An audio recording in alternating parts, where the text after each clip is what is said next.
Tu as peut-être vu la petite étiquette UMF 15+, sur un pot de miel vendu 3 fois le prix d'un miel classique, et tu t'es demandé si c'était du marketing bien ficelé ou quelque chose de vraiment sérieux. Franchement, la question mérite d'être posée. Les miels de Manuka bien faits font beaucoup parler depuis quelques années, et pas toujours avec les bonnes explications.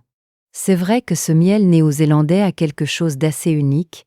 Il contient du méthylglyoxal, MgO, en quantité bien supérieure au miel ordinaire, une molécule dont les propriétés antibactériennes sont documentées dans plusieurs études scientifiques sérieuses.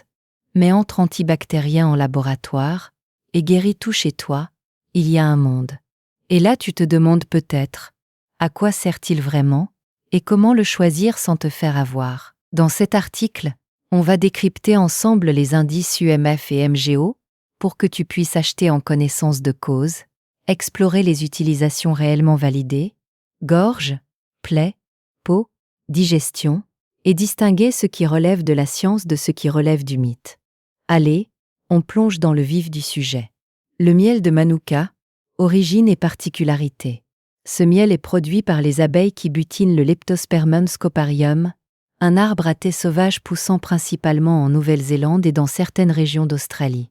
Ce que les Maoris, peuple autochtone de Nouvelle-Zélande, savaient depuis des siècles, la science l'a confirmé dans les années 1980, ce miel possède une activité antimicrobienne nettement supérieure au miel classique, même après chauffage ou exposition à la lumière. Dans la médecine traditionnelle maori, Rongoa maori, les feuilles et l'écorce du Manuka étaient utilisées pour soigner les infections cutanées, les fièvres et les problèmes digestifs.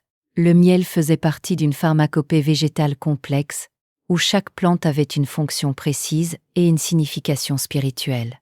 C'est cette sagesse ancestrale qui a attiré l'attention des chercheurs modernes sur cette ressource naturelle.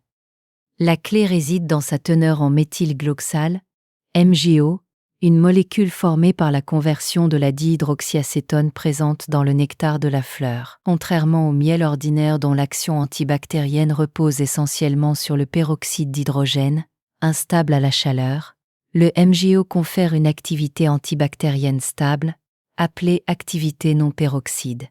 C'est ce qui en fait un remède naturel antibactérien d'une nature particulière, comparable à l'action de certaines huiles essentielles à spectre large. Décoder l'indice UMF et MgO pour bien choisir. Quand tu regardes un pot en magasin ou en ligne, tu vas rencontrer 2 systèmes de certification principaux. Comprendre leurs différences, c'est la clé pour ne pas payer trop cher, ou à l'inverse pour comprendre pourquoi un miel de qualité thérapeutique coûte ce qu'il coûte. C'est vraiment là que se joue la compréhension de l'indice UMF-MgO miel. L'indice UMF est Unique Manuka Factor. L'UMF est une certification délivrée par l'Unique Manuka Factor Oni Association, UMF Aja en Nouvelle-Zélande. Il mesure plusieurs marqueurs simultanément, la teneur en MgO, en lectospérine, marqueur de l'authenticité florale, et en DHA, dihydroxyacétone, précurseur du MgO. C'est la certification la plus complète et la plus fiable qui soit.